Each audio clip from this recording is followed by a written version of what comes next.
G'day, and happy Australia Day to everyone out there. Happy Australia Day, man. Look at those glasses. Happy Australia Day to you, mate. True blue Hex enthusiast, my man. Sweet as. Let's go. How you going, bro?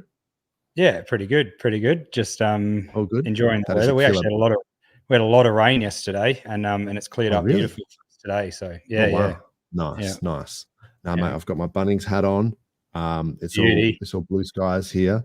It's like 34 something degrees, so it's it's like in the 90s, I guess, for Fahrenheit. It's pretty warm. It's perfect barbecue weather. So and perfect beer weather as well. Yeah, a lot of actually on that note, a lot of I might have a beer with me, mate, over here. Cheers, bro. Oh yeah. That's with the drop bear you got there. The drop bear, yep. Thanks to Robert McNorden for the background. It's pretty sweet. So yeah, that is a sick background, man. That is really cool. I always check the bottle top for trivia, even though I know there's no trivia. That one's got none. No, it doesn't. But these are my invisible beers. Zero count. That's why. You can't even see the boxing kangaroo. I've got the boxing kangaroo fake tattoo as well. Sweet. Oh, you do too, right there. I thought it was a wound. Yeah. Well, actually, I am a little bit bruised from doing some Muay Thai stuff. Nice. Been going hard. That's separate. Yeah. Well, it's hard not to when you're doing like clinch stuff. You just wear a few we're doing this thing called Shia, which is like you sort of start off in this Muay Thai grip and you're trying to like throw each other and you just cop like elbows and stuff. It's pretty cool. It's pretty fun. It's just like wrestling, like trying to get the inside and control the head and stuff like that. Yeah, nice. Very good. But yes, happy Australia. Or what? Sorry. With that one, I'd say probably 50-50. The guy I'm with, because we train with each other, we know all our tricks. So like we'll try and do like a sweep or something, and he'll just like block it with his shins, and then after a while your shins start getting hammered, and then you try to do like a uchimata or something like that. Okay. And then as you go to do it, he'll take your back because he knows he knows what you're up to. Uchimata. And then he'll go for like an ankle pick, and then I'll just put him in like some, guillotine or something like that, and then just flip him to the ground. And then he knows that if he keeps doing that, I'll keep doing that. So it's like after a while you learn each other's tricks, and then it's like, anyway, and then you just got to try and avoid what the other person is like, avoid their strengths, I guess. That's actually very true of like most, fighting and most like other stuff as well, is, you got to play to your strengths and exploit their weaknesses. That's it, pretty much. A little bit of Art of War, bit of Sun Tzu. But anyway, with the bears in crypto, hasn't it? Exploiting their weaknesses. We're buying like bulls or working like bulls, and they're bailing out. So look, it's funny how emotional it is with crypto. Like last week, we were sort of full blown euphoria, talking about how many chargers we're going to buy and which Valiant. What was yours? The McLarens. Yeah, that's it. That's it. The 765 or something. That's that's the one. But yeah, and then so that should be like an indicator that maybe it's time to take some profits when everyone's talking about their which Lambo they want to buy.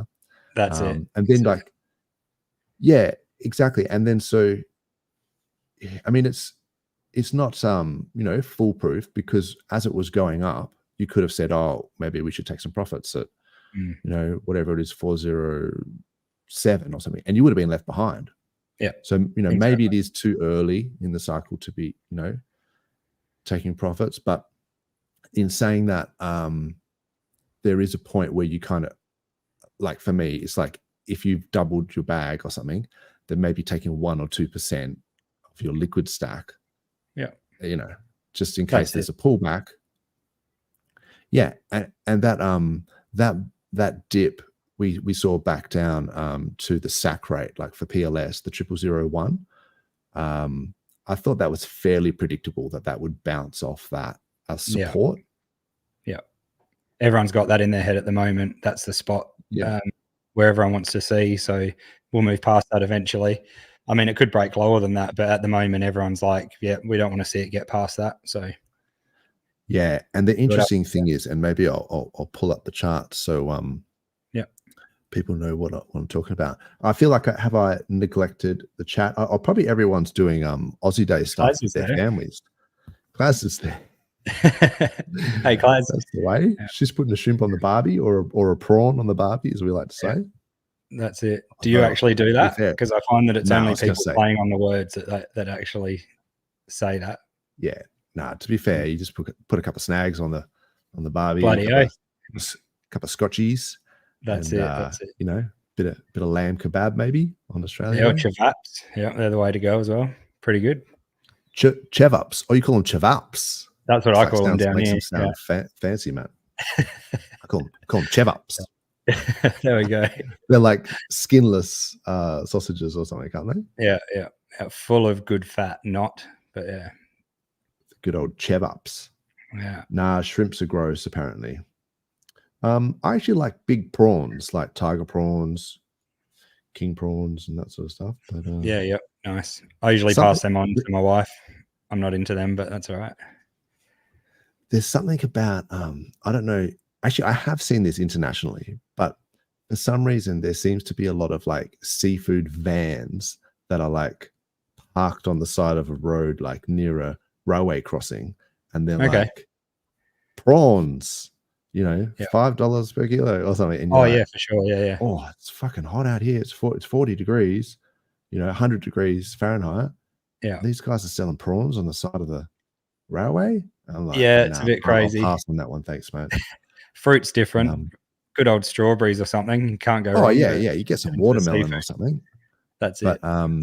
Seafood, get out of town. I don't know. But look, people, they froth for it. They're like, oh yeah, that's where you go to get the best, scallops or whatever. I'm like, really? From that van? I don't know about that. I don't know their secret. You never know. Yeah. But the same thing happened. We were in Hawaii, and we were driving around Oahu, and sort of going up to the North Shore and all this sort of stuff. And there would be like a shrimp shack and like a little shrimp thing, and you just be like, are people just stopping their road trip to buy shrimp? I'm not quite sure what's going on here. Fair enough. There we go. Apparently it's a thing, man. I don't know. Oh, if you're traveling, you got an esky sitting with you, or a chili bun, depending on where you're from, or what do they call them in America? The chili bun. That is a Kiwi thing for sure. Yeah, that's it. It's like they call them flip flops. It's like, mate, it's a thong. It's a thong. But I mean, the Americans have a different thing for thong, don't they? Exactly. But, around here, it's thongs. You got your good thongs. Yeah, and you got your double pluggers. Double pluggers. That comedian Jim Owen. He would he calls them go aheads because you can't go backwards in them. You can only go forwards. So, good stuff. It's like wearing flippers. Yeah, that's funny. It looks like the chat is dead. So I don't know. Are we live? I don't know. It says it, but cares. Right. Everyone's just down the beach. They're like, what are these guys doing? Yeah. All right. Let me see if I can do this with these glasses on.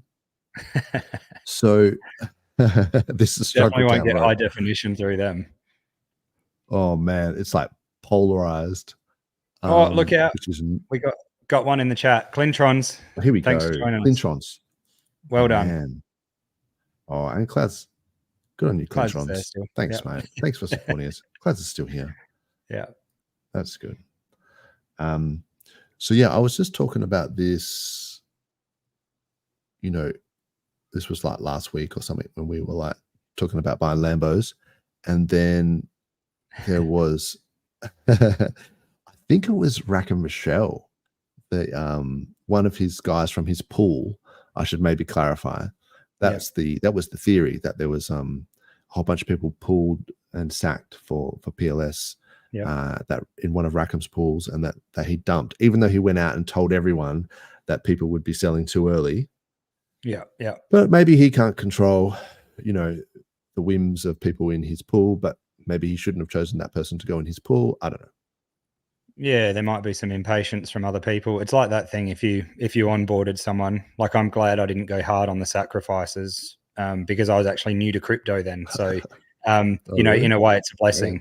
you know. But yeah, some people just might not see the long term in it, or might need to get out. They thought they'd have it back within 12 months or something. And everyone thought it was going to do 100x off the start. So can't blame them, I guess. To be fair, yeah, so I did go pretty, kind of hard with sacks, but yeah, I kind of think of it like anything below sack is still a sacrifice. Like you're just like reducing your cost basis. So 100%. if you could buy it when it went down to, 40369 for the culture, then you just reduced your average buy. And then so your sack price might be like 406 or something. And then so when we got to 3012, it's like you'd already done a 2x. So some people say, oh, we're up by 20%. It's like, no, we're up by 100%. Yeah. No, I agree. So, and then, it's like that thing with the whole Bitcoin halving.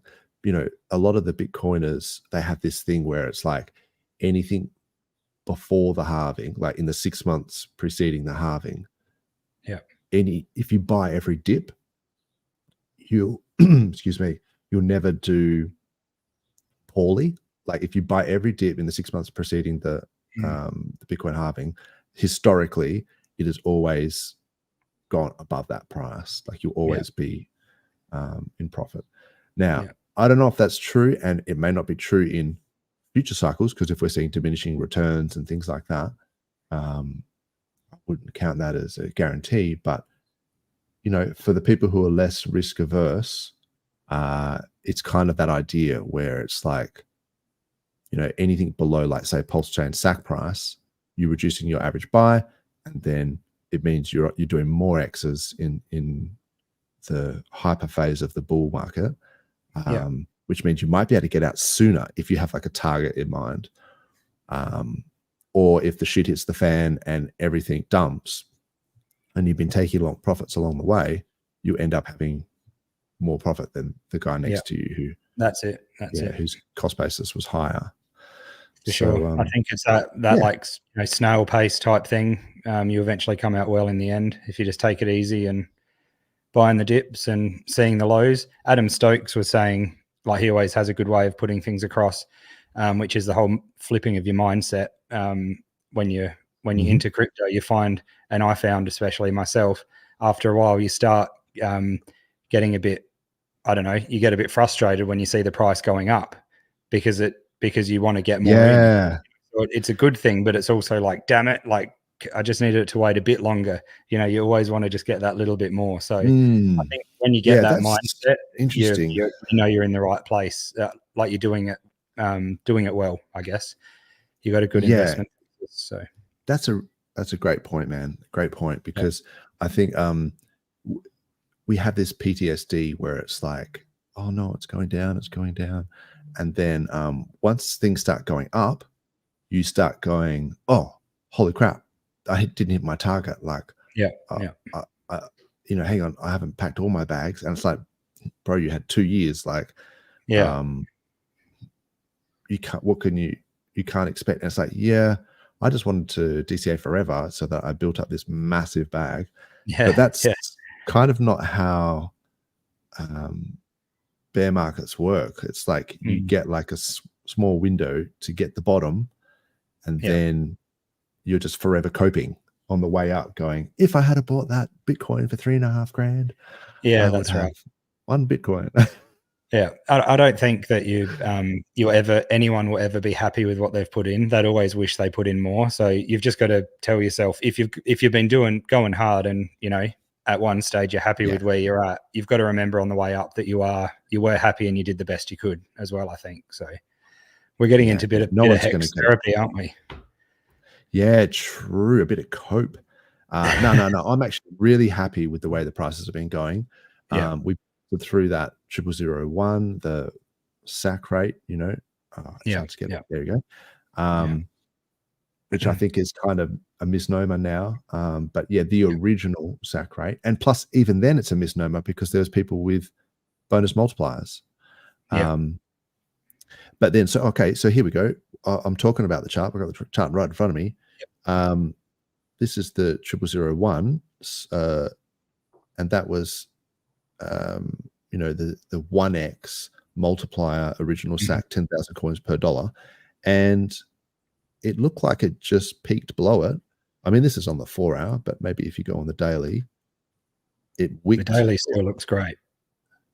Yeah, I mean, it wicked below it. Oh, actually, you know what that might be is the SEC thing. So you could argue, is it the SAC original SAC price being, you know, acting as support? Oh, no. Oh, wow. Actually, that's where that candle topped out as well. Oh, yeah. I remember this. So I was down south and I thought, oh, that would be a good time to take profit because it's definitely going to act as resistance. And it did, went back down, pumped through it. So this is fairly predictable, man. Like, you know, the SAC rate was first resistance, like literally here. Oh, maybe I should like zoom in or something. I don't know if you can see that, but it wicked up to it, got rejected, busted through it, and then became support. And then the other one was the SEC. Oh, no, the SEC dump. Where was that? Right there. Just to the left. Yeah. Hey, I was just talking about, we were doing a bit of hex therapy. Oh, is it that one?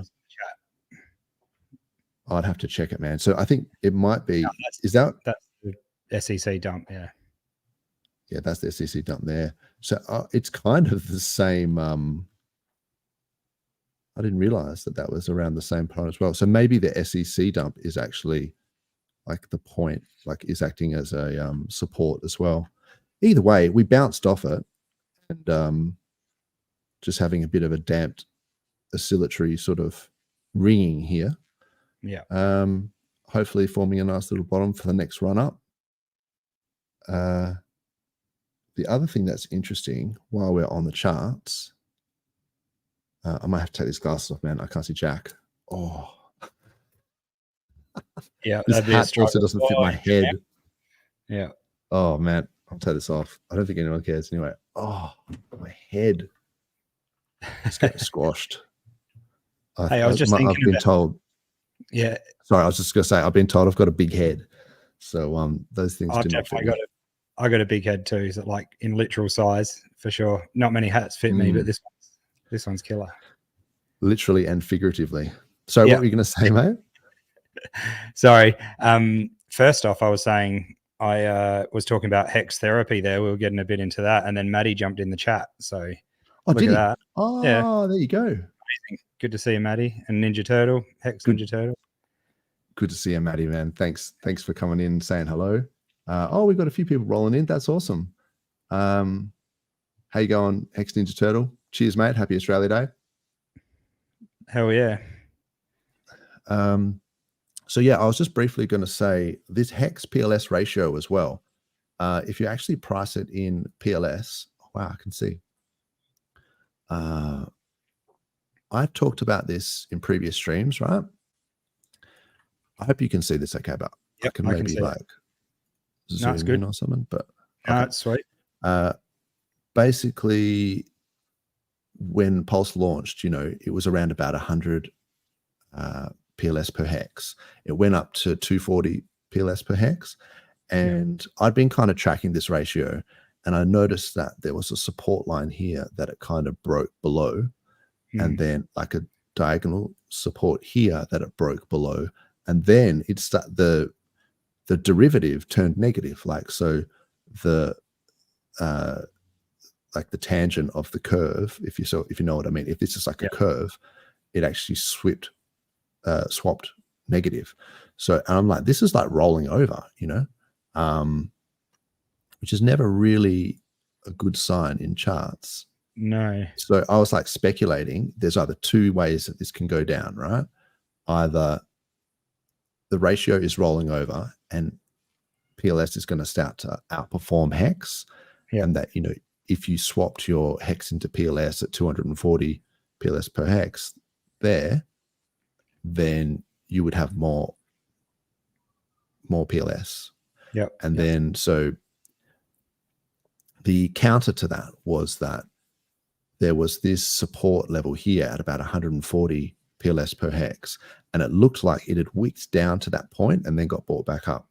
Yep. So that support, I thought, well, maybe it's going to be range bound. Maybe we're going to see it bounce off this and keep going. It hasn't. It's gone down to 125 PLS per hex, and it's currently at 136. So it's broken that support. I mean, and this is on the daily, right? So don't know. Maybe it means that PLS is going to continue to outperform Hex. This is just pure speculation, right? So we don't really know what's just going a to thought happen. in mind with that. Yeah, man. A lot of people that are just getting into the ecosystem, you know, our onboards and stuff like that, they might just be buying a lot more PLS, and people might just be wanting to pack their PLS bags, like you're saying, and they might not even understand Hex. So unless it's people, you know, literally dumping their Hex for PLS, which I know is happening, but the way I see it is we don't really know what's going to happen and what strings are going to get pulled in the near future. So I'm using my Hex for when I'm staking and that sort of stuff, and otherwise, keeping the others still going. But you know, the goal is to onboard people, and the easiest way at the moment is probably just Pulse straight up. So yeah, so that's interesting, isn't it? Because g'day, Get Hex. Happy Oz Day, man. Hey. That is interesting, because when I've been shilling on Twitter, right, like doing my like hexagon duty to go on Twitter and just like shill the bejesus out of it, I find it's actually a lot easier to just say hashtag Hex on hashtag PulseChain. So it's like within that one phrase, it's kind of like hashtag, that's the ticker for Hex, and then on what, like on what chain, on PulseChain, and then plus it's like saying check out PulseChain, because there's all sorts of other things on PulseChain, and the liquidity bonding, and it can also help, and just people bridging money in.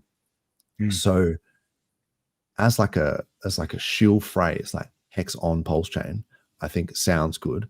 And then of course you've got the fact that Hex on PulseChain, you've got the yield farms and things like that. So you can shill PLSX and say, check out these yield farms. You can buy Hex and PLS, put them in, you know, an LP, farm the LP tokens, like, and then get yield in the form of ink. And then you're introducing ink as well. So it's like you've introduced the DEX. You're saying you can do yield farming, and that's then good. So not to say that I think eHex is doesn't have a you know, a lot of you know, brag factors and things like that, because obviously it's done 10,000x, and there's lots of whales with massive amounts, and they want to protect their bags, like they want that to survive. But you know, the reason why PulseChain was invented to reduce the gas fees and things like that. Now there's a place where new onboards can come in and buy Hex on PulseChain super cheap, like cheap to transact, cheap to stake, cheap to unstake. So that narrative, I guess, is good for onboarding people with like smaller bags. But whereas maybe the whales, they don't care. Like that's like, oh man, I don't care about gas. Like I'm talking, you know, $100,000 buy or stakes and things like that. That's right. And maybe they don't want the bridge risk or something like that. They don't, you know, maybe they're just like, I just want to buy it on Ethereum. I just want to have minimum risk. I don't want to, you know, but so there's a lot of counters. Like that's why it's sort of like to each their own. It's like, just have both. Like if you want to have both, have both. They have different narratives, and there's no need for people to have this, you know, binary kind of polarizing opinion. It's just have both, man. Yep. I think so. If you can afford to have both, or if you want to play them, do it. But then I think a lot of your preference. Yeah, exactly, your preference. And a lot of people that like Ethereum network or hold a lot of ETH, they might just want to stay over there. And like you said, they don't care about the fees at all.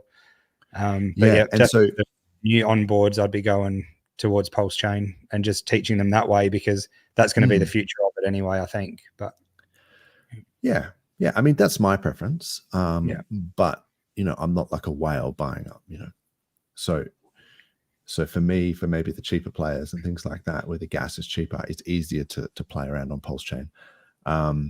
But so the reason why I brought that up was because Ivan on Tech was on Crypto 7's stream the other day. And shout out to Crypto 7 and Tangent. Shout out to Tangent. So good. They did a really good job. And it's amazing that they can get Ivan on there consistently. Like, this is like the third time they've done it, right? Yep. You know, Ivan's probably one of the biggest streamers out there, and they get him on. But I noticed Ivan was like trying to stir up the Hex Civil War thing. Like, oh, which one is the fake one? Like EHEX, exactly. VHEX. Yeah. It's like, bro, there's no fakes. Like, they have different use cases, and you could make arguments for both. And I get the whole thing about like splitting the buy pressure is not a good thing. So it's better to have like, you know, single messaging and just say, like I was saying with the Twitter, like Hex on Pulse Chain or whatever. So then people, but then maybe EHEX gets neglected, and then that could be an opportunity for a savvy investor. So, you know, you don't have to cry about it. You can just choose whichever one you want. Yeah, exactly. And there's liquidity pairing across both of them. So I think we're going to be fine. No matter which one you choose, I think you'll do all right. But it's the same with, like you were saying, people maybe swapping, you know, that might have traded their Hex for Pulse and stuff like that at the top of that ratio. It's up to you what sort of trader you are or what sort of investor. If you're playing around trading, you could also do yourself in and get left behind if you make the wrong decision, 100%. Or you could just be one of those people that just come in, put a little bit in, dabble, and away you go. Speaking of, or you could just stake and chill. Yeah, exactly. That's so it's a risk tolerant. It's a risk tolerance thing. Like, everyone has their own risk spectrum. And you have to choose, and it's like a proportion of your bag. So you don't have to go all in on one of these things. Like, exactly. But sorry, what were you going to say? Yeah, I mean, it's the same with even liquidity providing and the trading and stuff. If you're home or if you're wherever you are with your computer and you're able to be there to do things really quick, all good. But if you don't have time to be sitting around all the time and making these quick moves, you could do yourself in. So that's how I see it. But yeah, what I was going to say. You were talking about Tangent and Crypto 7 and Ivan. That was a good strat. That was really good. I just noticed only about an hour ago, I haven't watched it yet, but Ben Armstrong, BitBoy, just put out a Hex video. Nice. So so follow just going to bring it up quickly. The influencers, man. Yeah, the influencers, like, they've all got bags and they all want to see it do well. I think at the end of the day, because they're financially biased, you know, in that way, incentivized 100%. Because they've got bags. You know, you could argue that, but I think you can tell by their behavior that they've got bags. Yeah. So it's a 6-minute video he did. So I don't know how far in depth you can go with that, but anyone who wants to check it out, it's Hex and Pulse Chain Explained by Ben Armstrong. Sorry, he's not BitBoy. yeah. BitBoy got pulled up by the cops, as far as I remember. Yeah, true. So this is an interesting thing, is that, so we can talk about BitBoy and we can say, oh, look, that's great that he's talking about Hex to his followers and things like that. And it's okay to have like opposing viewpoints and still like it when that person talks about, you know, your project or whatever. I've talked about that with like B Roots and stuff. It's like, I'm not really a fan of his methods, but if he's getting adoption, fair enough. It doesn't mean I'm going to go out and buy P-Dye or whatever it is. I'm just saying, if it gets people in, if people want to do this whole, you know, I've got 1,000 P-Dye, and if it goes to $1, then I've got $1,000. It's like, that's on you. But it's good to see the adoption, and I want people to like at least think that teddy bear is going to go to the moon or whatever, and then they come in, and maybe it will, and good luck to them. But so when BitBoy and these guys are shilling, I don't necessarily like, I'm not a huge fan of BitBoy's like style, and like same as like Ran from Banter and things like that.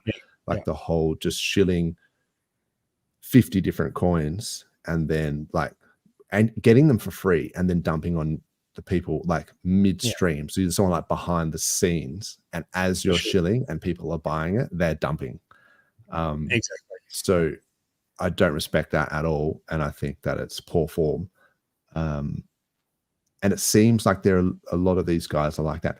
I think Ivan is a bit better. I think he's not the same. He's not as he seems a bit more down to earth, a bit more sort of like he'll tell you if he's selling. Like he's not trying to dump on your head like behind the scenes. Like he's like saying, look, I was thinking about selling and be a break even soy boy, but I'm not, and I'm going to diamond hand it. So he's being honest. I like his streams actually. Get a lot of value out of him, a lot more than some of those other people you've mentioned, for sure. I agree.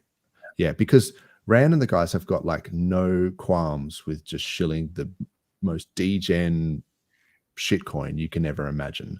And it's just like koala coin is the next best thing. It's going to go to the moon. No, it's not. You're wrecked. Like anyway, next one, Uluru coin. Here we go. And it's like they just literally just make it up. And then the next week, there's no accountability. So no, I think Ivan's really good. I used to watch a lot of his Morales streams on like the technicals and how to actually like program stuff. So I did an OpenSea clone. You can just do like you can basically go to the GitHub and you can just clone OpenSea like an NFT marketplace.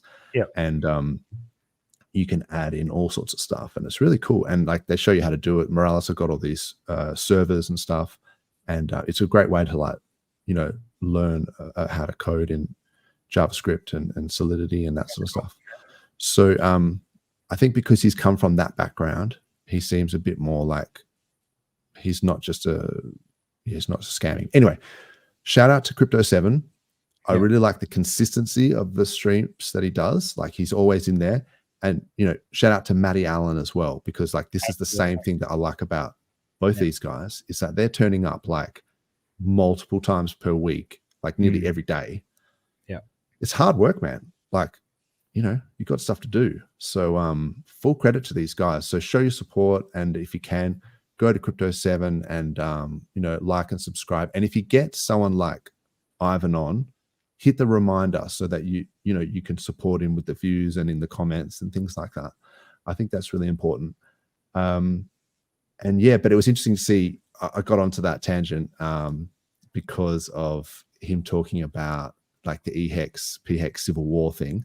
But he had some other really good things as well. He was talking about having like a foundation for the chain and having like a, what do they call it, a grants program.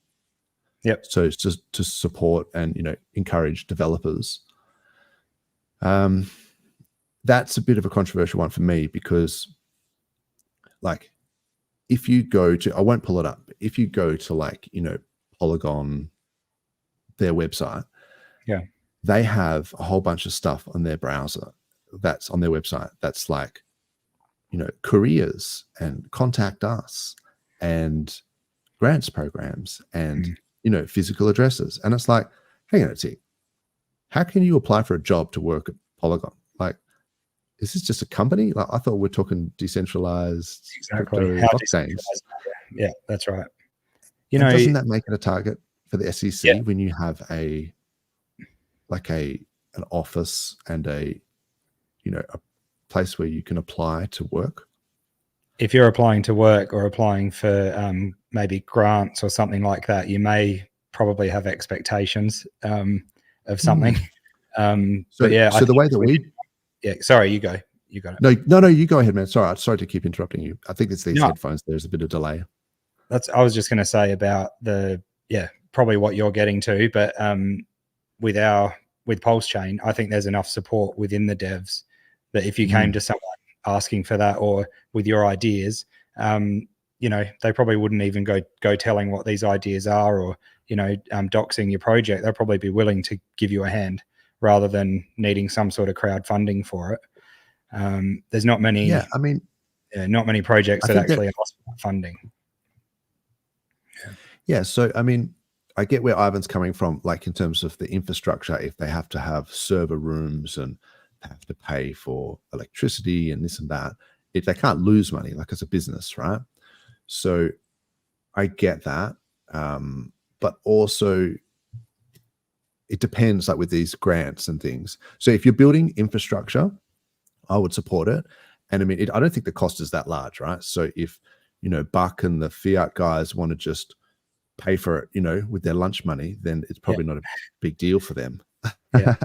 Because they're doing $500 super chats and all this sort of stuff, willy-nilly. So yeah. So maybe it's not a big deal. But in terms of a grants program to give grants for projects, if you're making a project and you're hoping to do it for profit, right? And you're going to be basically exposing, you know, a whole bunch of our community to your product that then earns you money. Why should we pay you money so that you could build a project which earns you money? Like that's, it's kind of like, if you're going to earn money, then you got to take it like a regular business. If you do a startup, you might not be in profit for the first 2 years. Like that's literally how all businesses work. Like they have to build up their business for 2 years without profit, and then they start making profits. So to expect people to subsidize your building, I think is a bit unrealistic. But infrastructure is different, because that's like, we want to have all these APIs and all these sort of data feeds and things available so that other people can build.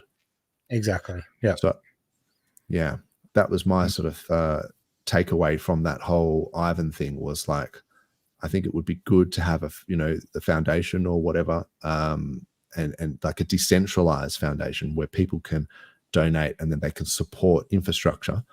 But I'm not for just supporting any old project. Like say, for example, we've just heard recently that there's this tornado fork site that's come up for privacy. Everyone's FOMOing into it. Yeah, that's wicked. Oh, privacy, and that's great. But where's the testnet version? Where's the audits? Hang on. Like, I've never heard of these people. Are they doxed? And they probably maybe shouldn't be doxed. If you know what happened to the founders of the tornado guys. But then it's also like, well, hang on, we don't trust, we verify. So I want to see this working on testnet. I want to see them doing the rounds, and before we start aping in or whatever, or assuming people are even going to use it. Yeah, it's a bit different just jumping in and all of a sudden this new project like that tornado fork is just available out of nowhere. Was it and like Go Pulse people or the page sharing it? I think that was premature. Yeah, possibly. I don't know. I think it's premature to be shilling it if it's live on mainnet and we haven't had a chance to play with it on testnet, because we've been through this for years, man. Like you and me both, and the chat, we know how it works. There's testnet v2, v3, v4. Like we go through all this stuff. Oh, there's a bug here. We change the UI. You can't just go mainnet, bam, here it is. Or and I'm just suspicious. Like if people are going to do that, are they rugging? Or is it legit? So maybe it is legit, but I'm skeptical, like straight off the bat. For sure. Yeah. All these new privacy things that are out, even some of the ones that are already on PulseChain and have been for a while, I'm just sort of letting them go and doing my own things to keep any sort of privacy I need until this is all a bit more proven. I know some people have started using them, all good, and we need people to use them. But personally, I'm just sitting tight for a while before making any moves like that. Yeah, for sure. Anyway, I think that's like, common sense, Hex Machine, good to see you, bro. Happy Oz Day for sure. Did you want to try, we had a bit of an idea to do an Aussie Day bit of quiz. Do you think it's worth trying to get the chat involved and see if we can pull it up? We can give it a go. It could probably go as well as Matty Allen's, what was that one he did with it was with Hex Photographer on the conference. Did you see that? Oh yeah. Actually, that was so funny. That was so funny. He was like, someone save us from this, because so we might get to that stage, but we need the chat to jump in quickly. yeah, exactly. All right, let's just do a bit of a transition. No, I did not prepare this, so I'm just like,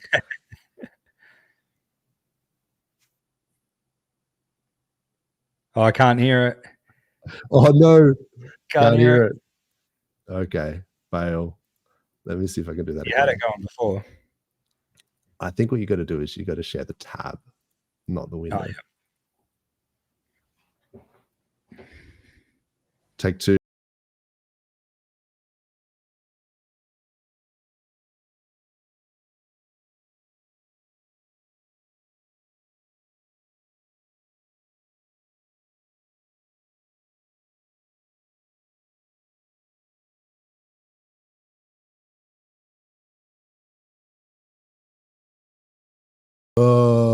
All right. We probably can't do that because of the copyright strikes, but anyone that gives us a copyright strike on Australia Day playing Land Down Under is a bum. It's un-Australian. That is very un-Australian. And that's the, you know, the Bob Hawke reference where he was saying when everyone had hangovers after the America Cup win, and he was like, any boss who fires his employee if he doesn't turn up for work is a bum. Yeah. Pretty good. That's so good. Yeah. And Bob Hawke, the people may not know that, bit of Aussie trivia for you, considering we're about to do some trivia, is our Prime Minister, ex-Prime Minister, had the world record for sculling a beer in the yard glass. Yeah. The fastest yard glass. Yeah, he had the world record sculling the fastest, like a yard glass of beer. Yeah. And he used to, at the cricket every year, they would be like, oh, look, there's Bob Hawke in the crowd. And they were the whole crowd, like, you know, going nuts. 50,000 people at the SCG or whatever, just going, skull, skull, skull, skull. And he just smash it. Like he's like 90, just smashing these pints. The people's champ.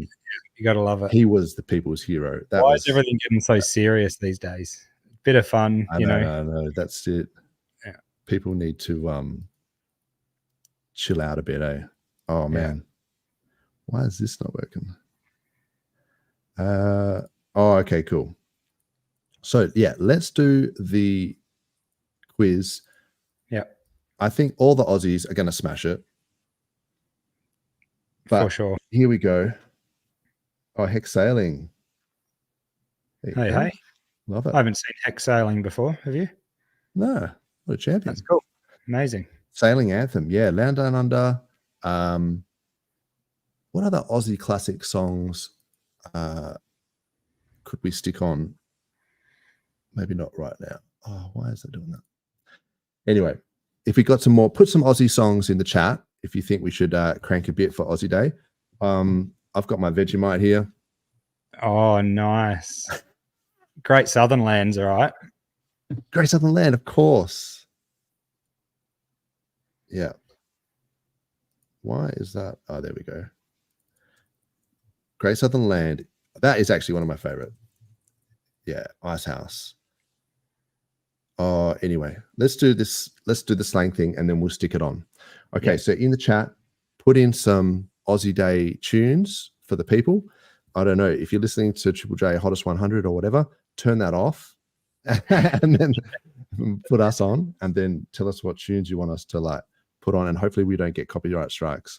But first question for the Aussie Day slang competition, and there is no prize for this competition apart from the beer that you're probably already drinking. So what does if you get it right, you have to skull everyone. Not that I'm going to be, because that's not a good look on stream, but you know. Well, you got to be sensible, don't you? I'm going to have to get another beer in a second. What does Australian slang term Dober mean? Anyone in the chat? Let's have a look. Class is going to have to do all of these because she's the only one listening. We might be no pressure, Class. No pressure. Now, term Dober. Is it a lazy person, a tattletale, a type of sandwich, or a skilled surfer? All right, let's just get this going. It's a tattletale, people. If you got to reply. Oh, did we? Yeah. Gurmal. Oh, she's still on Aussie tunes. If Aussie says they're going to go to the servo, where they're heading. What do you servo? True blue Aussie. You're a dinky die Aussie bloke. Where would you be going if you're going to the servo? Yeah. Shopping mall. The mall. If I was going to the servo, I'd be going to get some petrol, not gas, from the servo.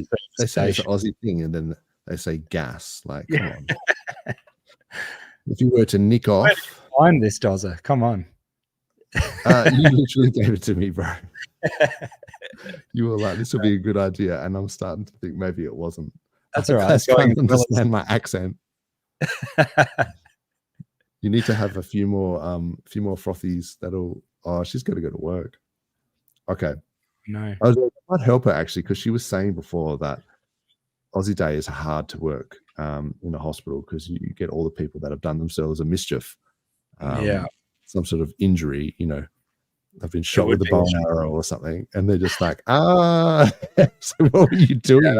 Well, I was standing on an esky, and then my other mate kicked me the footy, and then I shot with okay, so it's a full moon, isn't it? Or is it a full moon?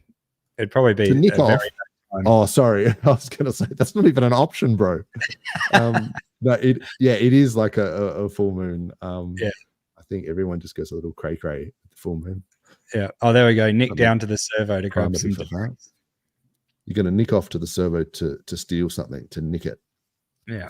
No, it just means you're going to nick off, to go away. Yeah. If someone says they're crook, what does it mean? Aussie so loud. Oh, I nicked down the servo to get some durries. Yeah, that's the way. some Winnie blues, mate. Yeah. Oh, Winnie blues.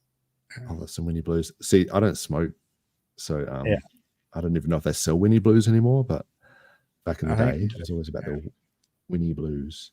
It's bad from an annoying yobbo standpoint. Yeah, she has to live with me, so that's unfortunate.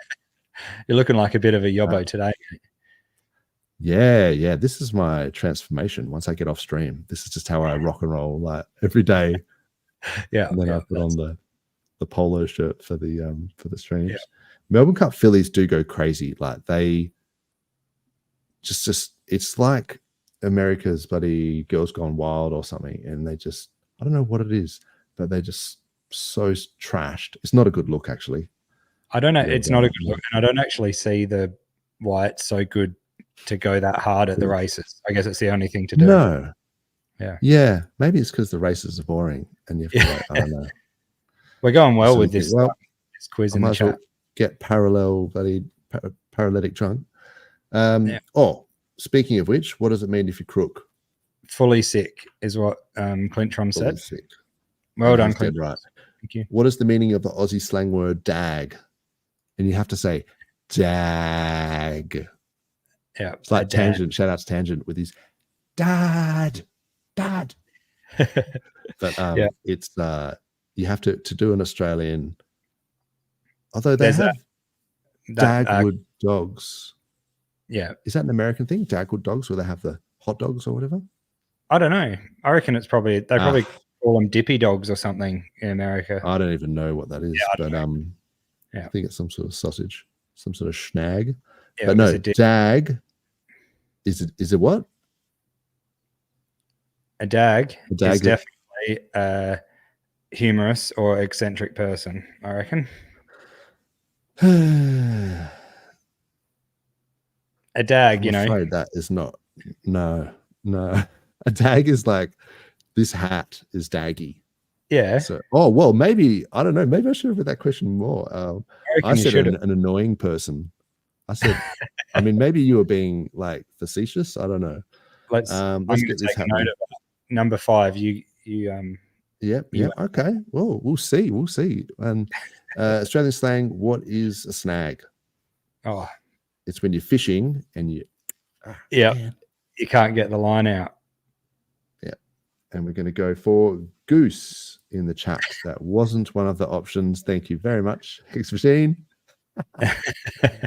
That is a silly sausage. what does it mean for someone doing a Harold Holt? Oh, this is funny and sad at the same time. So let's start with the funny thing. This is when you're at a party or a barbecue and one of your mates, okay, I'm just reading the chat. Clintrons is going, goes with a frothy. That's true. That was the snag. And if we're going a bit quick. That's the snag. Yeah. And if you're going with, if you're getting a frothy, if you really want to be Aussie, you got to say frothy with an F. A couple of frothies. Yeah. That's when you've had too many frothies and you start saying frothy. Just when you like when you say bloody oath, you say bloody oath with an F. So the only way to bloody do oath. Yeah. Or you just say knoth because you can't be bothered saying the whole word. So that's actually a little hint for the Americans out there, or from anywhere that's not Australia, is the secret to sounding like an Aussie accent is literally taking a word and then just minimizing the syllables in it because it's too hot and we've had too many beers and let's just go down the pub and, you know, tomorrow arvo or, you know, in the arvo. Like you can't say afternoon. It's too long. Yeah. We don't have time for like that. People don't from have overseas energy for it. Much effort into saying Aussie. They say Aussie. And it's like, no, Aussie. You're supposed to say it lazy. Just Aussie. Yeah. That's it. Aussie. Yeah. Just like drawling it, like the least amount of effort. That's it. That's the way. Quinny Gin. What a legend. Very nice. On Sandy Beach. Haven't seen you in here. Hey, see you everywhere else. Sandy Beach. Nice That's to the join. spirit. Happy Australia Day. Thank you very much. I've got a bit of a Sandy Beach in the background here. I've driven past a place called Sandy Beach in Australia before. Ooh. And when I went past, I was like, better not dock, sir, but I'm sure you're not. I'm sure you are from America, which is where I'm pretty sure you chat from all the time. But yeah. To be fair, there's probably a few. Called I mean, beaches are sandy, aren't they? They are sandy.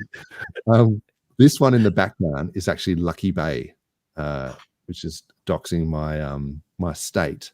Sweet. But that's actually from the state that I'm in. So if you can see these pristine waters, amazing. Come to Western Australia and you can swim at that beach. Yeah.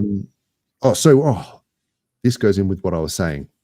If you are at a party and you're having a few frothies and or a barbecue or a Barbie, and someone's just disappeared, and then you're like, hang on, where's Jeffo gone? Or where's Ron? Yeah. Disappeared. And has he gone home? Oh, he's done a Harold Holt. Yeah. And that's why it's funny, because one of our prime ministers, Harold Holt, went for a surf at the beach one day and never came back. Not even joking. Just went for a swim and no one ever saw him again. Yeah. And he's like our, the president, like the prime minister. Like the prime minister goes for a dip and you just can only assume that he got done by a shark.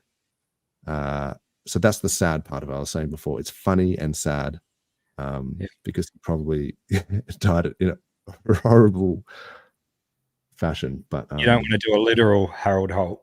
You just want to do a quick Harold Holt. Oh, that's the morbid humor, man. I like that. You don't want to actually do a Harold Holt.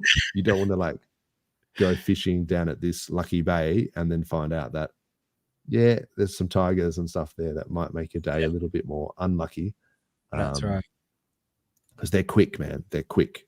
You think you might be able to punch them in the nose or whatever, but nah, sharks quick as you like. I saw you were saying you've got one back into the water once that was beach. Yeah. We were at Preston, I think it was, and swimming out to the pontoon and all this caper, and we were out pretty far, and we we're thinking, there's probably sharks, should be right.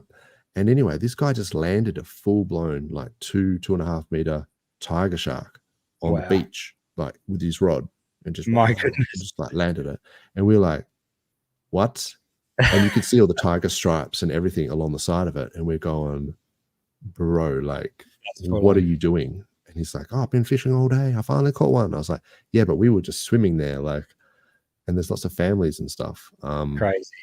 And anyway, he was like a young guy, and he was like, and I go, well, what are you going to do with it? You got to put it back, because you could see it starting to like asphyxiate on the sand. Yeah. And I was like, bro, you got to put this back in the water. And he's like, well, my dad's coming. He's gone to get some side cutters. And I'm like, man, this fish is dying. Like, you need to put it back in the water. Hey, and I don't think you can keep it. You have to put it back. So we're not waiting 100%. For that, for your old man. So yeah, and it was actually my friend who like dragged it out, and I was trying to help him. Like, here, I could grab it obviously by the tail, and we're just like trying to drag it back in. But because it's like, you know, you got to keep away from the pointy end. It was like, and I'm like, bro, like, do you need me more? And he's like, no, just get away, because like you're about to get bitten by a shark. And he just dragged it out all the way. And we're like, it was sort of stunned, and it wasn't really, it was kind of, and he was kind of trying to do the tail thing which apparently is actually not the right thing to do. If you're ever trying to do this with a shark. But we were moving the tail back and forward, trying to get some water to flow through the gills. Right. And then eventually it just took off, but it went straight down the beach where all the families and that were still in the beach. And we're like, oh no. That is about as Aussie as it gets. Like, we're done. Can it get any more Aussie than that today? Wrestling a shark to get it in water. Pretty good. Yeah. So anyway, so sorry about that for hijacking the quiz. That was good. Harold Holt is basically, if you're doing a Harold Holt when you're disappearing from a party without saying goodbye, or if you're doing an actual Harold Holt, is when you're going swimming and you get mauled to death by a shark, and then no one ever sees you again. So going for a swim.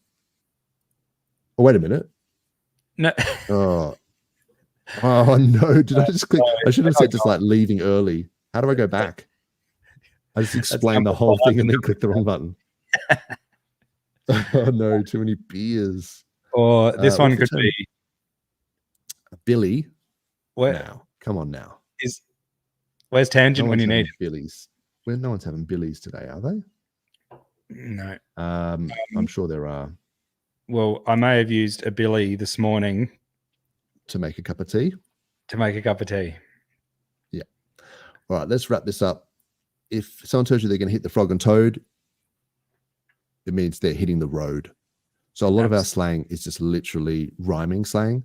So to leave or depart, that's what is confusing people, because it's frog and toad, hit the road. It's like saying, I'm going to make like a tree and leave. You know, like, I guess that's actually more like a homonym, actually, rather than just a sticky beak. Sticky beak would be just to have a look. Nosy person. Yeah, let's go with that. Now, I think what happened is, you were right.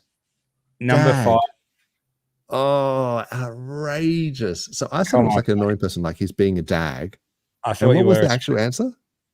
Oh, man, the actual answer is like someone tattoo. That's a bit out there, a bit different. They dress a bit, a bit funny, or gotcha. Because it's more of a fashion thing, isn't it? Yeah. Or a dag could even be, anyway. Dead horse is sauce. Dead horse is sauce. This is the rhyming slang. Clintrons knows what's up. So sometimes people, like, I've got a friend that always insists on calling me Chine. He goes, "G'day, Chine, how you going?" And it's like, for anyone else who doesn't know, it's because China plate rhymes with mate. So he's just saying, "G'day, mate." But it's like, sometimes he'll say, "G'day, China, g'day, China plate," and you're just like, "Mate, just say mate." Like, it's the same syllables. Yeah. Dead horse on the sauce for sure, on the meat pies.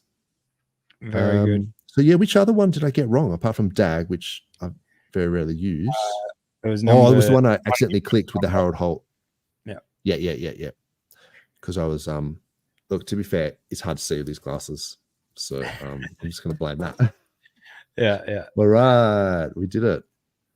Well done. Cool. That was slightly painful. Yeah. I don't think I'll do that again, like the quiz.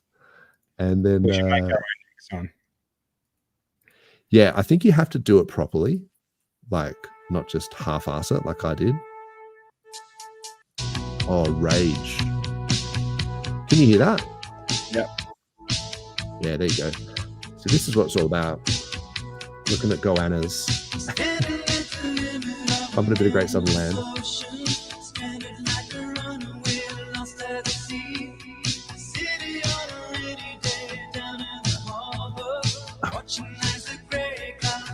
Yeah. Happy Aussie Day, everybody. That is an absolute banger. Good stuff. Yeah, you need to get your Vegemite sandwich out for that one. Yeah, pretty much. Now, in an attempt to bring this back to crypto, can you see my Bunnings hat? Doesn't fit my head. Yeah, they don't accept crypto yet. Bunnings? Yeah. Nah. I wish. Yeah, that's it.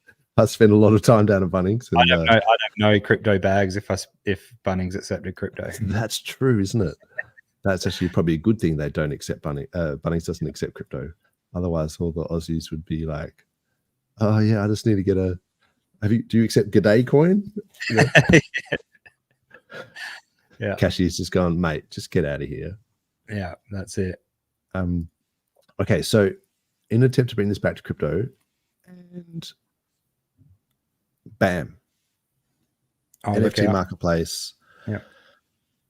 Just launched. So there's quite a few NFT marketplaces, excuse me, around. And, you know, there's Mintra and there's, is it app dot, I feel like I should know this.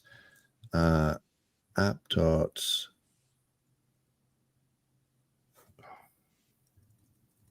there's NFT on Pulse. Yeah.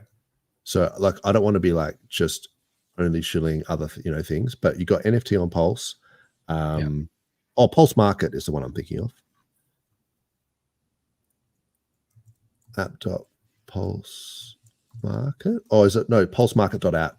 That's what's throwing me. I'm not sure on that one. What is the 9mm one, the one that Tane Gang's using the most now? Yes. So this is like a slow way of me getting there. Apologies for all. But yeah, there's Pulse Market. There's a whole bunch of others. But this one is new. This is 9mm. So these are the guys that do the concentrated liquidity, the V3, like Uniswap V3 fork, asymmetric liquidity providing. So you get more sort of, you earn more fees when you do like the concentrated liquidity. And it also means that people who route through there, you get better order execution, like less slippage and things like that. So for the same amount of money, instead of being spread over a whole range, it's concentrated. So it actually is equivalent to a much higher liquidity. Yeah. So 9mm are cool. They got a cool block scanner as well. And now they have an NFT marketplace. So, shout out to those guys. Shout out to the Tane Gang. I believe it's Free Mint Fridays as well. So Tane Gang have got a thing at the moment, which is called Tang Talk, which is pretty cool. I haven't actually minted it or anything. It looks it's some kind of like walkie-talkie style NFT where you can actually, I don't know if you've seen the screen that comes up and you can it's sick. Chat. Just the chat. So somehow you can chat on the NFTs, and then you can, I think they're going to be able to include images and maybe even voice and stuff like that. I was listening to Cookies. Shout out to him. He's really interesting on the spaces. He just goes off. Like he's like, goes off like a frog in a sock. He goes pretty hard. Yeah, that's it. And he's entertaining. He's a funny guy. And you got to take what he says with a grain of salt sometimes. I think he's probably much nicer than that in real life, but he does just destroy people in the spaces. It's pretty funny. Yeah. I remember one which was hilarious, and he was going, someone asked a question and he goes like, you need to think long and hard about that, and then come up with do your own research, get everything together, prepare your question and then just never ask it again. Yeah. And I was just like, oh, you got to be like careful how he talks, I think. Yeah. And then, but he was just like, just joshing, like, and then he answered it, Yeah. So yeah, check that out. So 9mm NFT marketplace. Other things that's been happening, apart from, we saw the charts before, and BTC had been taking a bit of a dip, and it seemed like it was actually all because FTX had sold about $1 billion worth of Bitcoin through Grayscale, through the ETF. So that actually explains a lot of the outflows. So we kind of knew that this FTX was a ticking time bomb with, SBF having to sell off all that stuff. So maybe that's a kind of a good thing that they finally got it out, and particularly before the price goes up too much. But yeah, people sort of wondering, oh, look, it's crashing. And it's like, yeah, well, it's really just like one, like it's one player was crashing that. But there are other players. US government to sell $130 million worth of Bitcoin from Silk Road. So Richard Hart has talked about this, that these are the sort of potential bearish things that could happen to the crypto markets, is that Silk Road funds can be sold off, SBF, these sorts of guys. So yeah, I mean, $130 million, I suppose that's a fair amount. Yeah, it'll still put a good dent. I mean, how's all these things he's been saying for so long, and we're just waiting for it. Any come true. Just know that it is coming down the road. Just when is the main thing. Yeah, big time. And this is the Grayscale had just sent $900 million worth of Bitcoin to the Coinbase exchange. So it's like, why are they transferring all this Bitcoin to the exchange? It's because they were just about to dump it. So ETF is not maybe so good. So I mean, it's hard to know whether this is like people saying it's a ETF was a sell the news event, or whether it's just that now it's facilitated these people to actually be able to dump. Either way means that the price has gone down, but not much. Like we're talking what it was like 45K, and now it's like 40K. It's like 10%. As we were saying the other week, it's probably priced in. Probably no. Priced in, mate. Everything's just priced in. I don't know. I'm just trying not to think about any of it too much, and just sit and wait. Nah, you don't have to. This is just making sure everyone's up to date with what's going on. Yeah, it's good. Mt. Gox creditors. Yeah, so it sounds like they're going to be starting to pay out the Mt. Gox stuff as well. So that's the thing. That's like the trifecta of like shitness. Mt. Gox paying creditors 200,000 Bitcoin. Yeah, it's huge. Silk Road, US government selling a whole bunch of Bitcoin from the Silk Road hackers. Yeah. FTX selling Bitcoin through Grayscale. It's like the trifecta of just exactly. And look, if the price is held up at 40K, or maybe we haven't seen some of this Mt. Gox stuff actually happen yet. Yeah. So I saw the post about that last week for Mt. Gox. Do you know anyone that's had any holdings in there? And if it's actually, or have you seen a couple of people say it started to come out? I have heard a couple of people who have got it, and that they have received correspondence and things like that. So but I'm not sure they've actually received funds. So, and there was things like where there was an option, I think, where they could take some percentage of it, like in previous years, because if they didn't know they were going to get paid out, they thought, well, maybe if I take 30 cents on the dollar, then I'll still take it. So, you don't know whether these guys have actually already been paid out some of it. Ash has said, I picked a late payment. So, so he's got some. I think that's what good. I'm sort of that means he's. People actually, so all of this news, is it true blue? Is it true news? Like, is it true blue? Is it actually happening, like coming out? Because they've been saying for ages that it's about to come out, And I'm just wondering if people are actually starting to receive anything. Have we got proof of that? That's all. It'd be nice to see if someone actually said, hey, I had some coin in Mt. Gox and I've received something. So anyway. Yep. 100%, man. I was just going to see if anyone in the chat has got any information there. Oh, I missed some stuff here. So Clintrons to Bolt, nothing more Aussie than rhyming slang. Yeah, I think we stole that from the Poms. But anyway. Oh, I should have bought some more G'day. Did G'day pump today or not? It is going hard. Did it? Or not. I was like, it's had a good run. You know lately. what I should do? I should buy some G'day. Oh, okay, so yeah, Ash knows what's up. So I was going to see if I can throw some tunes in here, keep the party going. We're so going to get copyright strikes for this. I apologize. 43. Don't say you've gone. Oh, good one.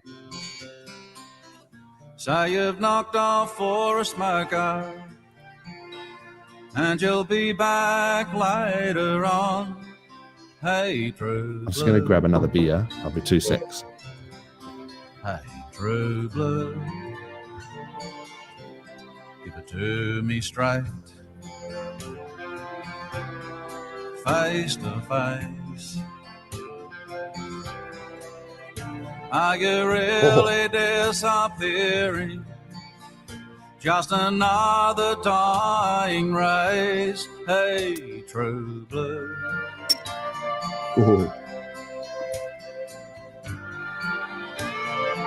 Now, beef there, Deacon. True blue. That's a good one. Yeah. Apologies for bringing the mood down with that. But that is an Aussie classic.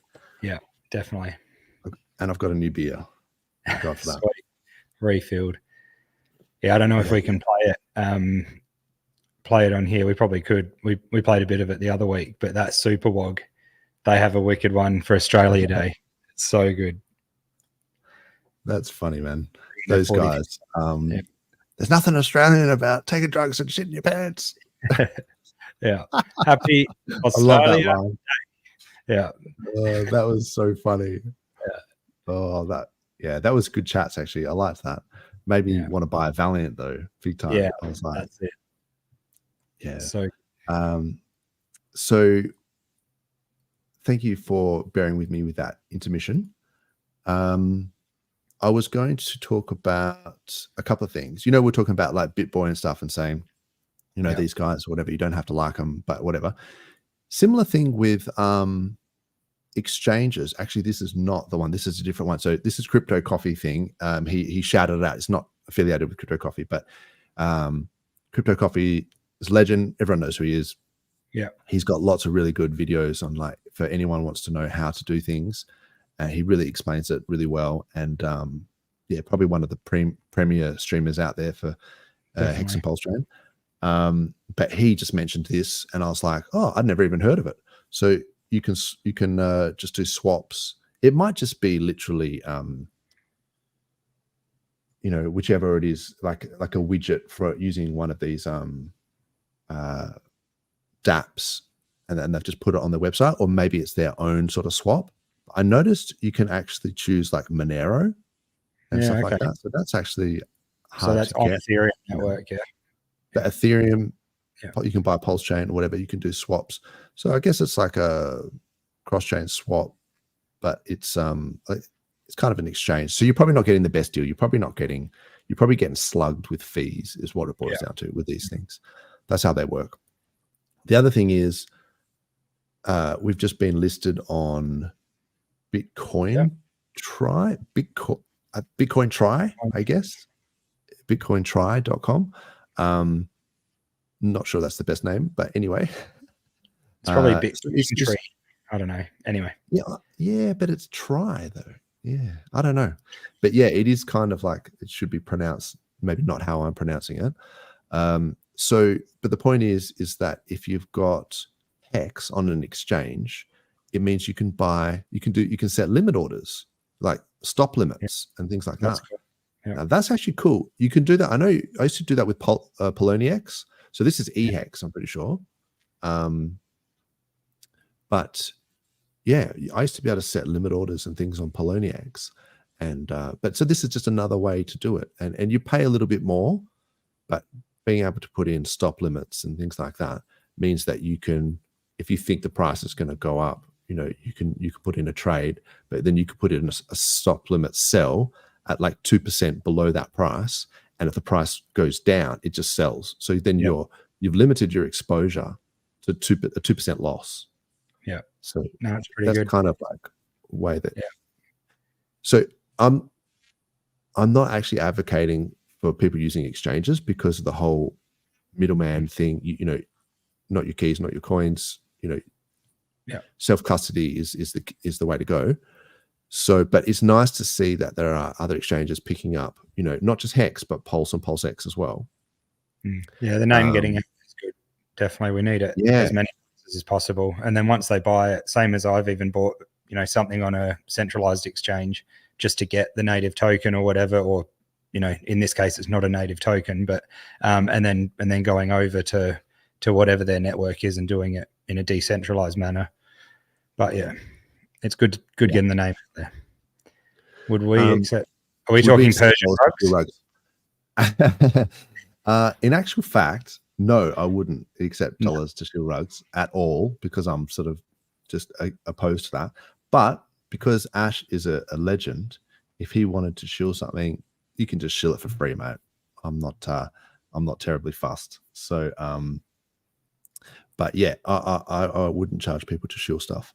I actually would generally only shill things. And the thing is, if I shill something that I think is not a good project, I'll straight up shill it and say, do you know what? I actually don't think this is a good thing. Like I'm doing right now. I'm saying, so this might be a way for people to onboard with exchanges, but it's not for me. So like, I'm not keen. We've lost old True Blue there. Oh no. No, bro. Give me 2 seconds. That's okay. If you got the mic is enough, bro. So I will sometimes talk about things. Doesn't mean I endorse them. I'm just saying it's nice that these are options out there for people if they did want to use it. And that goes for the other one that I was talking about, StealthX. But you don't really need to do that because you can do your limit orders on chain. So Omni, the Tetra guys, you can just literally put in your limit orders there. So you don't need to use exchanges to do limit orders. We've talked about this in the past. So you can just put in DAI or something and buy Rat Pulse, whatever. And then you can set, your price and things like that. I don't have the wallet connected, but yeah, you can either do buys or sells and set up limit orders using the Omni. So that one's kind of cool. I'll put that in the chat because I actually do rate that. Yeah, limit orders is the way to go. Definitely. If you're waiting for dips and stuff, and that's a lot of people have got LP way now, especially that we can do concentrated liquidity, or you can set your parameters there. But having limit orders, you just don't have to worry and just hope. The only thing is, as long as it hits, is the only worry there. Yeah. So say, for example, if you thought that we were talking about before that the 0001 was going to act as resistance and you weren't going to be around for it and you wanted to sell at 0095 or something like that, and you could set it at just, whatever. I'm not saying sell your whole bag, but if you wanted to and you thought that was going to act as resistance, then you could go down the beach or whatever, and then later on, and then maybe it pumps and then it turns out that you shouldn't have sold or whatever, but then you think, oh, okay, that's going to act as resistance, and then it's dumping, and then you could put in a buy order. So in that case, you wouldn't make any money. But I'm just saying, if you traded it right, you could actually increase your bag. So, but yeah, so limit orders for the win. Interesting that you said about the V3 liquidity as well, because I was wondering about the liquidity. So like say eHex, for example, if you look at the 1% and the 0.3% pools, you can this is the Uniswap. You can actually see, so this is to the left is the price going up. So as the price goes up, this is like a liquidity wall. And you could argue that this is a sell wall at this price, 0084, and the current price, oh wait, hang on. Current price is 0084. This is at 0.025. So that's actually pretty high up, to be fair. But it's also a liquidity, so people can do massive buys in this range and they'll get less slippage. So it's interesting to think about that. Yes, it's a sell wall, but it's also for the big whales that want to buy. This is where they'll get the least amount of slippage. If the price was like right here, then that actually is a good thing to provide liquidity there. Exactly. But also you might think about putting a limit order at 0.023 because there's a lot of sell pressure there. Things like that. I don't think the 0.3% pools has anything quite as obvious, but you can see these, wick things here, and each time it steps up. So that's one way to think about it, with limit orders as well, but also looking at like support and resistance, like I was saying, because, you could say that TA is just tea leaves or whatever, but if people are, it's like a self-fulfilling prophecy where if a lot of traders are thinking that this line is a magical line, it acts as support or resistance, then they put their limit orders in there, and then they just buy up, and it does act as support. So I think that's what people sometimes fail to realize. I'm actually looking at, if you go into look into maxi.com. Yep. If you go to buy now, it's pretty cool. It's got all of these. You can just click on whatever trio, deci, and this. So this is like eDeci, but you can. Also, this is the wrapped E token. So this is eDeci, but on PulseChain. Yeah. So I was wondering about this because if you're doing liquidity providing between, like, say, wrapped eDeci and wrapped eMaxi, or PHEX and wrapped eDeci and things like that, you actually wouldn't care so much if you ended up with more or less of the other, because I mean, it's basically like swapping between eHex and PHEX, but it's also like you're getting the staking pool, like from Deci, you're actually, it's better than just eHex because you're actually getting the staking yield as well. And I've noticed that premium as well has gone down because we've been talking about it a lot. Yeah, I know everyone's been talking about it too much shilling. Everyone's been talking about it, man. There's a pool on the PHUX. I know it's not, V3 liquidity, but with the Maximus stuff, and there's an Ethereum, like a wrapped version of that pool as well. So if you're not worried about what one you end up with, it's pretty good just to be sitting in there and being able to buy and sell in the background.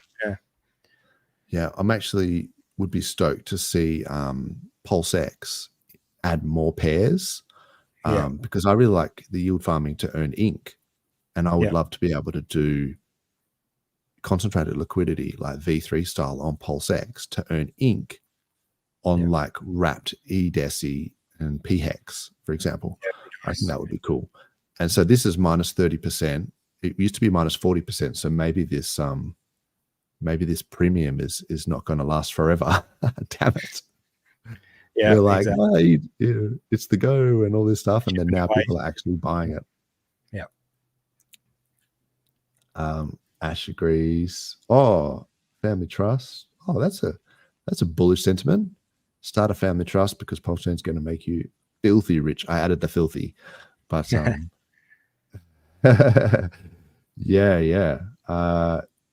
trusts do actually cost quite a bit to set up. They do, but I think in the long run they're worth it. But it's kind of like, for me, it's like if you're going to spend 10 grand setting up a trust, are you not better just to spend that 10 grand buying the bottom? And it's kind of like, you know, RH has kind of said in the past, if you're buying like mining equipment and things like that, it depends on where you are in the cycle, because if you just bought that mining equipment and bought the bottom, you probably do better off. Yeah, he's even said the same about, you know, starting businesses and stuff. Yeah, if you've got money to put into it, then yeah, should you just be putting it into buying the bottom? But it's a big risk as well. Business is a big risk too, though. Yeah, it can keep dropping and all that sort of stuff. So yeah, you never really know for sure. This is the Pulse coin list. Shout out to these guys. I had the Hex Scout thing up, by the way. I didn't mention it, but I think everyone knows that was Hex Scout. So look into Maxi. There's a whole bunch of them. Look into Hedron, look into Hex. Yeah. You're looking at Liquidity and things like that. But this and of course Hex Scout, shout out to those guys. I noticed that in that Ivan chat, Tangent did a really good job of actually mentioning Hex Scout on that Ivan stream. That was great. So shout out to Tangent. I think that was a genius idea because it's a really good onboarding tool, Hex Scout. And as is this, pulsecoinlist.com seems to have a whole bunch of projects and things like that. I don't know what half of these things are, so I can't vouch for them, but yeah, it's kind of cool.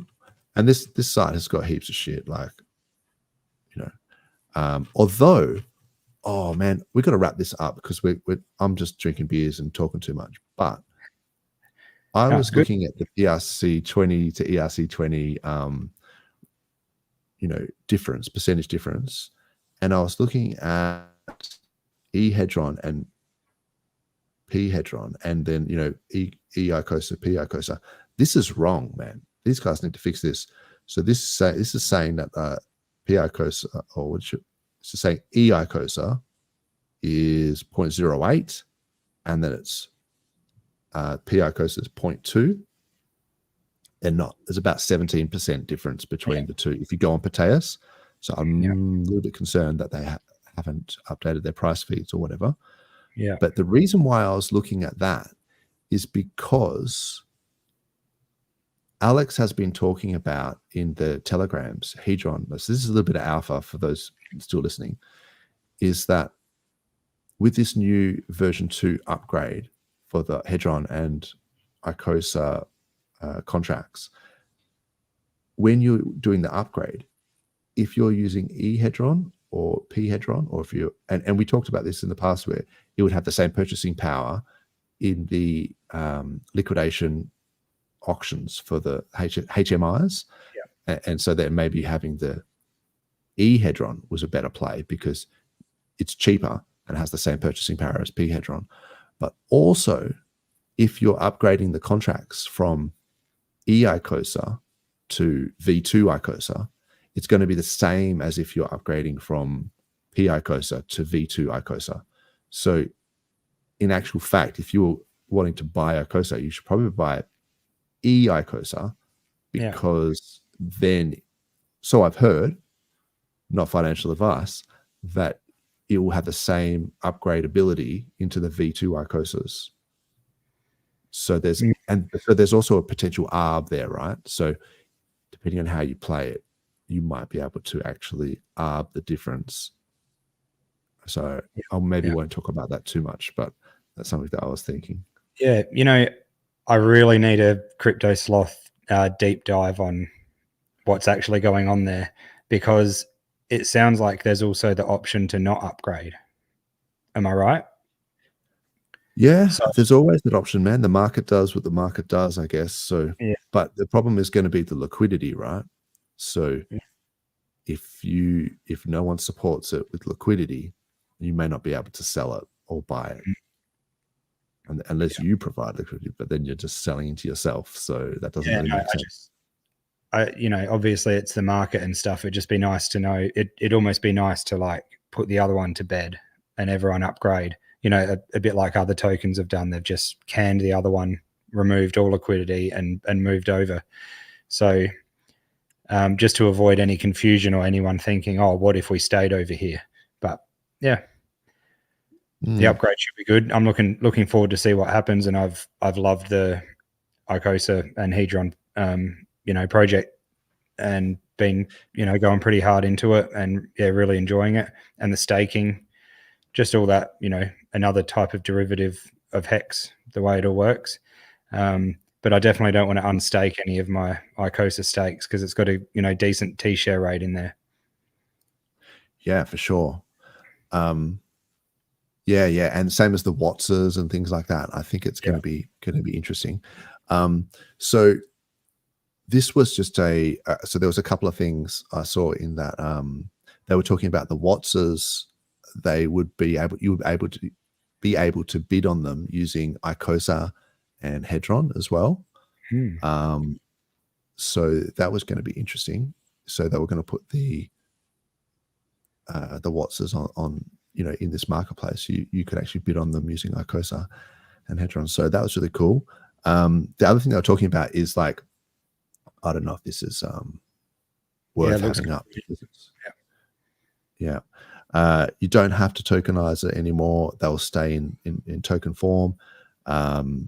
There was a bunch of other things, but the interesting one that I thought about was that I thought was interesting was that he was saying that if you mint your Hedron, so say you've got a 10x bonus, then each time you mint Hedron on that HMI, it goes down to 9x, and then each time.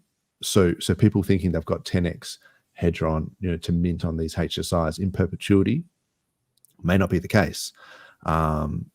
Once they're upgraded to HMIs, so people might, some people have just been living off this stuff and just been minting Hedron every month and just dumping it. And so the argument is that it's destroying the Hedron chart by people who can just free mint 10x Hedron on their stakes. So if they're doing this all the time and every 2 weeks they're just like minting some Hedron, then it's going to go 9x, 8x, 7x, and then eventually, say they did it once a month, within a year they would be down to no more multiple on their Hedron. So yeah, that's interesting. Oh, here you go, Clintron. Love your work, fellas. It's pool time. Catch on the rest of the party on. Yeah. Understandable, bro. Enjoy the pool. I think we'll be doing the same shortly. Yeah, doing likewise very shortly. Get out the kiddie pool and gazebo and just sit in it with some beers. So yeah, long story short, I think there's some cool things coming with that. He's cooking, and then also just the fact that it might make it slightly more bullish for Icosa and for Hedron if it means that people can't mint 10x multiples on their Hedron, eventually like diminishing the amount of X's they can mint, then there's going to be less Hedron like minted and dumped on chain. And then obviously the price, and then that could affect Icosa as well. So that's pretty bullish, I think, for the whole ecosystem. Exactly. I think the opinions on that will be very varied depending on how big your Hedron bags are. Yes. Yeah. Stakes, how big your expenses are. Yeah, I've got stakes and I'm in Hedron and I sell Hedron as well. So it does affect me if they do this, but I think maybe for the overall system, I think it's better. But yeah, some people will be probably spewing about this. But yeah, I think that's pretty much it, man. Did you have any other stuff that you wanted to bring up that we could chat about before we? No, I think I'm pretty good. I think it's we've done our duty of Aussies, and we're still working hard on Australia Day. So happy Australia Day, everyone, and hope you enjoy the rest of the Arvo. And if you're not Australian, thanks for joining us and getting involved. It's been nice. So yeah, definitely. Thanks to everyone for helping us celebrate Australia Day, and I hope everyone has a great weekend, long weekend here, and hit the beers and in the pool and all that good stuff. And thanks for the chat for participating in the old the quiz, even though it was a bit poorly organized. No, it was good. It was a bit of fun. It's all cool. Cheers, Ash. Yeah, thanks everyone. All the new ones in the Thanks chat. That was very really much, cool. Matt. Yeah. Thanks, Hex enthusiasts. Thanks very much, man. And we'll catch you guys next week. No worries. Awesome. Catch us.